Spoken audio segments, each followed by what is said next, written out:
Most of us turn on a tap or walk into a grocery store without thinking about the invisible web of power grids, diesel fuel, and global logistics making it possible. Our access to basic survival resources relies on a high-energy supply chain that must operate flawlessly every single day to keep us fed and hydrated. This extreme reliance is a relatively recent anomaly. Following World War II, agricultural production shifted toward the factory. The surplus of ammonium nitrate, once destined for incendiary bombs, was repurposed as cheap fertilizer, moving farming away from biological management and toward industrial inputs. Farmers began injecting highly pressurized, volatile chemical gases directly into the rows. While this provided a short-term spike in yield, it ignored the biological requirements of the earth. The chemicals poisoned the earthworms and microbes that naturally maintained soil structure. When soil is treated as a dead medium, it loses the organic carbon needed to bind together and retain moisture. Without its living ecosystem, farmland turns to fine powder, allowing a drought to escalate into a massive dust storm that can swallow an entire homestead. Because we've broken the soil's ability to grow food without industrial inputs, modern supermarkets are entirely dependent on a constant flow of chemicals and fuel. The abundance on these shelves is a fragile state. If the logistics chain fails, the depleted soil cannot simply pivot back to natural production overnight. True security cannot be purchased from a vulnerable industrial grid. It has to be built from the ground up, utilizing systems that rely on environmental physics rather than external power. Long before diesel pumps or electric sensors, our ancestors faced severe climates by partnering with nature.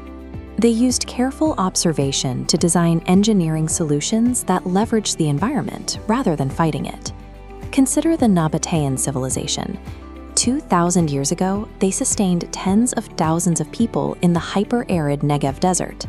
They maintained vineyards and orchards in a region with only 4 inches of annual rainfall, without using a single modern irrigation channel. Limestone thermal mass triggers a temperature drop. At night, the stones cool rapidly. Moisture-rich air hits the surface, reaching its dew point and condensing into liquid water. Gravity pulls droplets through dark crevices. This insulates moisture from the morning sun, reaching deep soil before evaporating. Another ancient technology provides automatic watering without pumps or electricity. The ola, an unglazed clay pot buried in the garden, can maintain a plant for decades by using simple physics. It works through capillary action. The microscopic pores in the clay only release water when the surrounding soil is dry. The earth itself dictates the flow, pulling moisture only as needed and stopping the moment the soil reaches saturation. Water scarcity is not solved by digging deeper wells or installing complex electronics. It is managed by harnessing the permanent laws of thermodynamics and fluid dynamics. Securing water is only the first step. A resilient harvest must also survive insect predators and the extremes of the seasons. Early farmers avoided recurring costs for toxic pesticides by planting biological armor. They used the dense, thorny Osage orange tree to grow living fences that were physically impenetrable to large animals and pests. To keep food fresh, they utilized the earth cellar. This structure uses the Earth's natural thermal stability to prevent spoilage, allowing fresh harvests to survive a freezing winter without any artificial refrigeration. While a severe winter front drives frost across the surface, the ground provides massive thermal insulation. Just a few feet down, the Earth maintains a stable temperature that keeps food from freezing or rotting, regardless of the blizzard above. The most essential tool for long-term survival is the management of the soil itself. The Amish have maintained high productivity for centuries through a strict, disciplined system of crop rotation. By rejecting heavy industrial machinery, they protect the soil structure from compaction.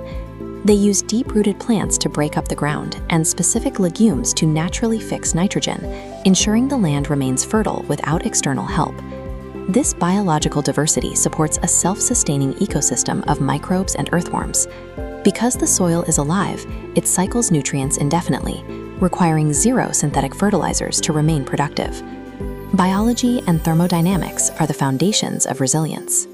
These are permanent systems that do not break down, rust, or rely on a global supply chain to function. This vital engineering and biological knowledge was almost lost in the rush toward modern convenience, but it survived in small communities that chose to pass these skills from one generation to the next. The AMISO project is a deliberate effort to organize and preserve these ancient blueprints. We are documenting the mechanics of self-sufficiency before the people who carry this knowledge are gone. True independence requires learning these disciplines and engaging in cooperative action. We must build systems that function entirely outside of corporate and industrial control.